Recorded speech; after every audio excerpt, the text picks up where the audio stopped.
السلام علیکم ورحمۃ اللہ وبرکاتہ۔ بسم اللہ الرحمن الرحیم۔ ایک شخص نے ایک غلام خریدا تو اس غلام نے اپنے آقا سے 3 شرطیں کیں۔ پہلی یہ کہ جب نماز کا وقت آئے تو آپ مجھے نہ روکیں گے۔ دوسری یہ کہ آپ مجھ سے صرف دن میں خدمت لے سکیں گے مگر رات کو مجھ پر یہ پابندی نہ ہوگی۔ تیسری یہ کہ میرے رہنے کے لیے کوئی ایسا کمرہ عنایت فرمائیں گے جو میرا پسندیدہ ہو اور دوسرے شخص کو اس میں آنے کی اجازت نہ ہوگی۔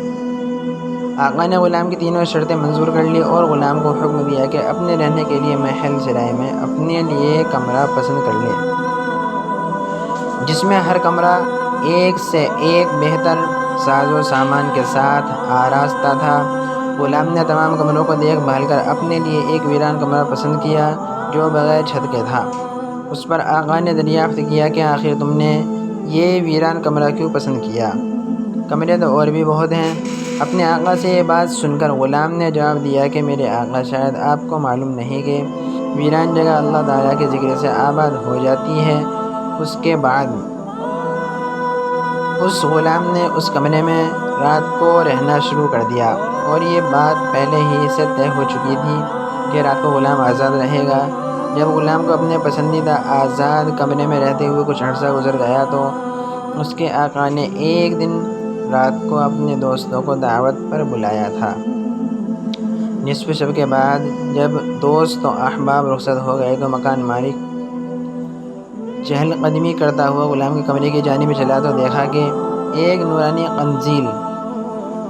قندیل نے اوپر سے آ کر کمرے کی خالی چھت کو گھیر رکھا ہے، اور غلام سجدے میں پڑا ہوا اپنے رب سے دعا اور مناجات میں مصروف ہے کہ میرے پروردگار، دن کو تو نے میرے آقا کی خدمت میرے ذمے واجب کر دی۔ اگر یہ خدمت میرے ذمے نہ ہوتی تو میں رات دن تیری عبادت میں مشغول رہتا، لہذا تو میرا عذر قبول فرما لے۔ اس کا مالک تعجب کے ساتھ صبح صادق تک اس عجیب منظر کو دیکھتا رہا۔ چنانچہ صبح ہوتے ہی وہ نورانی قندیل آسمان پر چلی گئی اور چھت بند ہو گئی۔ مالک نے اپنی بیوی سے اس کا تذکرہ کیا اور دوسرے روز وہ مالک اور اس کی بیوی دونوں اس منظر کو دیکھنے لگے تو اس شب بھی وہی منظر دیکھا جو پہلی شب میں مالک دیکھ چکا تھا۔ صبح ان دونوں نے غلام کو بلا کر کہا، تو اللہ کے واسطے آزاد ہے تاکہ اپنی خواہش کے مطابق رات دن اللہ کی عبادت میں مشغول رہ سکے، جس سے تو معذرت کرتا رہتا ہے۔ اور ساتھ ہی اس کے مالک اور اس کی بیوی نے غلام سے اس کی ان کرامتوں کا ذکر کیا جو رات کو وہ دونوں دیکھ چکے تھے۔ جب غلام کو معلوم ہوا کہ مالک پر اس کا پردہ فاش ہو گیا ہے تو اس نے اسی وقت دربار الہی میں ہاتھ اٹھا کر دعا کی کہ اے پروردگار، میں نے تجھ سے دعا کی تھی کہ میرا پردہ کسی پر نہ کھولنا، مگر اب جب کہ میرا راز دوسروں پر ظاہر ہو گیا جس کو میں راز رکھنا چاہتا تھا، تو مجھ کو اپنے پاس بلا لے۔